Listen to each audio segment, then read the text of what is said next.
Sometimes you see stuff on the internet and it's not, you should only take it so seriously. But in this case, I'm going to actually talk about this is because what's happening at Tennessee is the Vols have definitely gotten some momentum on the field. They have a capable head coach for first time and God knows how long. I mean, Jeremy Pruitt, whatever. But I reading something here, and I really, again, I'm a little bit embarrassed that I even am talking about this, but this is what you're hearing kind of bubble up. Is that Nick Saban and Kirby Smart are getting concerned about what Tennessee's doing very specifically. And what I would say to that is no, nobody's scared of Tennessee. They're worried about the ramifications of the things that Tennessee and everybody else is doing. I did want to read something that is from A to Z Sports. Again, I know, right? Uh, so here's the final statement. It says Alabama and Georgia are just going to have to learn to live in a world where Tennessee routinely lands elite five-star recruits. Hey, we did live in that world. It was just last century, okay? This is not a new thing. Tennessee should be good at football, but nobody's scared of Tennessee. Tennessee's failures are Tennessee's problem, and Tennessee's path moving forward is its own complicated thing. They have not just been passed by Georgia, which Georgia's underperformance in the 90s was going to get adjusted, and Tennessee's underperformance this century is going to get adjusted at some stage, but probably not at the behest of Bama and Georgia. Not only have they been passed by the Dogs, they've been passed by Clemson, who is a real problem for Tennessee on this level. For years, Tennessee and Clemson had the same basic recruiting philosophy. There's not a lot of guys in state. We have to go get who we need in Georgia. We have to be okay in Florida, but we got to really dominate the Carolinas and Virginia. Well, that's gone for Tennessee, and it's really hurt them. Now, again, I think the coach there is good, but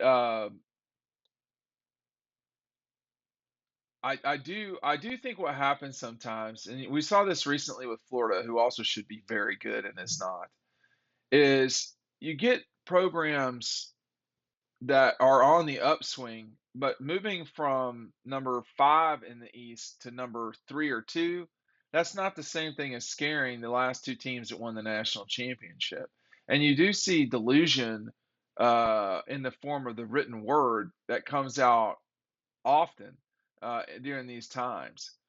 Um, the article goes, if we're even calling it that, says if those rumblings are true, I mean, what it means that Tennessee is using new NIL rules to its advantage, which could possibly upset the balance of in the SEC. This is a classic sentence of someone or something that does not have enough meat on the bone of a story, so they're hedging twice in one sentence. If the rumblings are true, could possibly upset.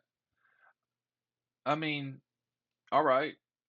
Um, and then he goes on to blame Kirby and Nick for, quote, calling for oversight on the relationships between collectives, recruits, and schools. As a result, the NCAA is going to look into regulating how NIL collectives operate. So, again, we see this sometimes with people who are sort of inexperienced writers. They are conspiratorially thinking, easy enough for me to say, they're conspiracy theorists. They think that Nick and Kirby have a magic wand that can control the NCAA. People don't seem to understand what the NCAA is. It is the schools. It is all of the schools. It is Coker. It is North Georgia. It is Georgia. It is Georgia Tech. It's all of them. And the most powerful schools have plenty of say. But Nick Saban and Kirby Smart exclusively are not the rulers of the NCAA. And because they say something or request something doesn't A, mean that it's going to happen because they're, quote, so powerful, or B, doesn't mean it wasn't already happening.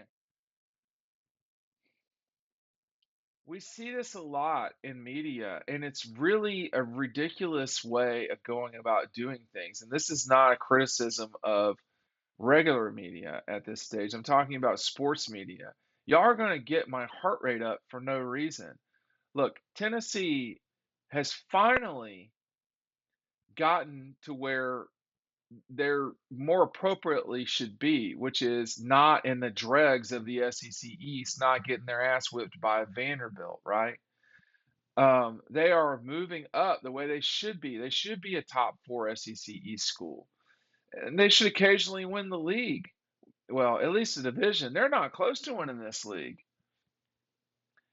But the notion that Kirby and Nick have some sort of magic wand, what are you talking about? It's ridiculous to say. They are trying to figure out how to maneuver the landscape that has become as rocky as it's become over the last, what's 10 months. I mean, NIL was given to us by the Supreme Court in the summer of 2021. No one was prepared. The NCAA was not prepared because they have their thumb in their ass constantly. State legislatures were too busy, you know, fighting about, stupidity than dealing with this. And this, by the way, could have been handled some time ago by a lot of different people. This doesn't have to be a 50-state solution. You can do this at the federal level. But anyway, everybody's trying to grasp the new reality that is NIL and figure out what it is. The NCAA is threatening one thing, and this is doing the other. That Tennessee has allegedly figured out, or Tennessee boosters, let me be more clear, have figured out how to get an NIL deal that's valued at $8 million for a potential student athlete. Good for them. I mean, I got nothing bad to say about it, to be honest with you. But the market will correct. No, that player being worth $8 million while they're at Tennessee, I can think of a handful of players that were worth $1 million while they were at Tennessee, and one of them is a Manning. So that's just not what is reality. Now there is concern behind the scenes about the spending getting out of control. But one person that I know that has very good perspective on this, and I'll leave it there. Their opinion is just like mine that the market will correct themselves. Tennessee is not loaded up that they can pay. Tennessee boosters are not loaded up that they can pay $8 million for, let's just say, four quarterbacks, $32 million that they're carrying, and then you enter into the discussion of, well, aren't these just employees? And then we start collective bargaining and yada yada yada. It's way bigger than just Kirby and Nick. I mean, if Kirby and Nick could do what they wanted, you wouldn't see hurry up offense in the SEC. Well, they couldn't stop that, could they? And they don't. I mean, Tennessee is doing what they do. They're hurrying up to the ball, but yet we have to hear this foolishness written. I know. This is my fault. This video is my fault. You know, I should not be bringing this up, but it was just so ridiculous that I had to say something. We'll see you on the website.